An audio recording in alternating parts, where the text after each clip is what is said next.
here, and I wanted to give you a heads up about a few things. Mostly, I just wanted to say hi, let you hear my voice, uncomfortable as it is, and see my face to know that I'm still here, healthy as far as I know, and we're going to finish this semester on a good note.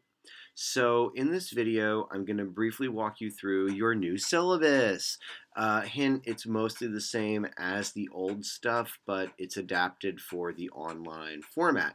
And what that means functionally for you is a few things. Most importantly, it means you have activities due a few times per week, not just on your assigned class times.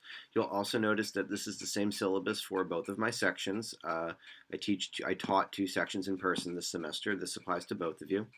Uh, anyway, so a few things to know about, but most of it's pretty intuitive. So let's start with the assignments and the grading because this is a little bit different. So, one of the things that we had to cut short was our scholarly roundtable. Ordinarily, that was half of your unit module 2 grade, and the other part was the conference abstract. So, and they were 10 each.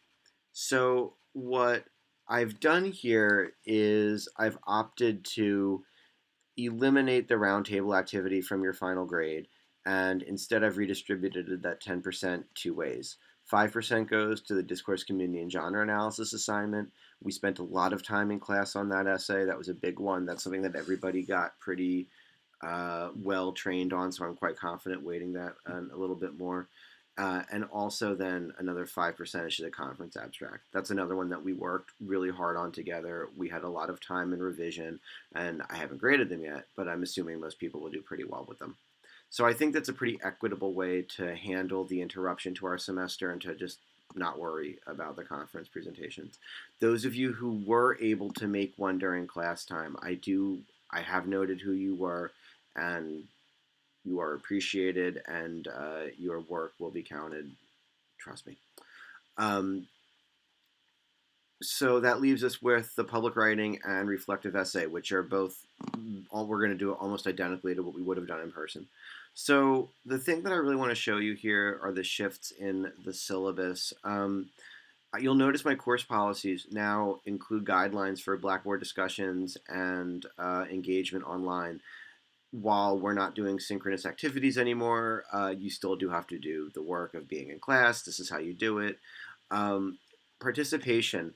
My policy for this, and this is just straight out of my online playbook, is that you'll lose 1% of your final grade if you don't complete a short assignment prior to the due date or at the due date. There are exceptions for this under our circumstances that we are currently enduring. Just communicate with me. But because a lot of what we're going to do now involves asynchronous activities and response to one another, those deadlines become pretty darn important. Here's your revised final grade equation. This is all the same stuff that we had in our original syllabus. Here, though, is where we come to the other new stuff, which would be the calendar of assignments. So you'll notice it picks up with something for Monday, March 23rd. I figure by that point, everybody should be about as resettled as we could get.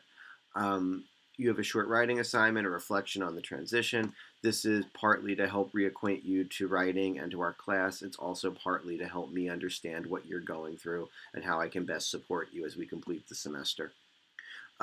You'll notice with the way I set this up, I have the type of thing you need to do here. And so here you also have to read and watch. You will have to read the public writing assignment sheet and watch the appropriate video lecture. I've also created a course Q&A thread on our Blackboard site. So if you go to our Blackboard site, let me see how well I can technically handle this. Let's see, will it work? It's working. So if you notice on our Blackboard site under discussions, you now have a course Q&A thread. Anytime you have a question about course content, scheduling, sequencing assignment, go ahead and post it. I subscribe to the forum, so I get an email whenever you add something.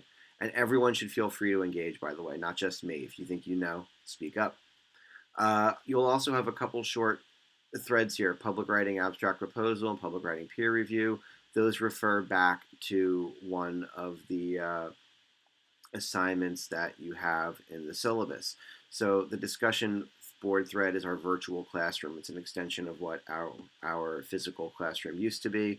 You'll also notice that under submission links, you now have a new folder called short writing assignments. As of now, the only one that lives there is the in-person to online reflection, but we may add some of those if needed as the semester progresses. I thought it was a tool that we should have at our disposal. And I know I vanished there. I didn't do that unintentionally. So this is how the syllabus works now. You'll notice the deadlines. I try to keep you on a Monday, Wednesday, Friday sequence because Tuesday, Thursday are still my less crowded days. And also because that gives you 3 due dates and deadlines during the week to get stuff in. So you should have the maximum amount of time. You'll notice that beginning next Wednesday, you're beginning your public writing, which means you're just going on Medium and creating an account. So you'll notice some of your exercise titles and such are quite specific. Just follow what it says. Just follow the instructions for each date, and it's pretty straightforward. This is a very, very, very close approximation to our in-person syllabi, and I'll be providing you a video introduction to Module 4, the public writing unit. I'll get a chance to record that probably tomorrow, definitely Monday.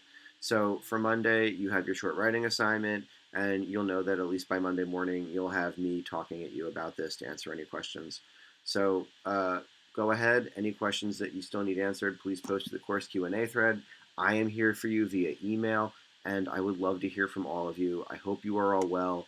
Best of luck, and let me know what I can do to support you during these times. Thank you so very much.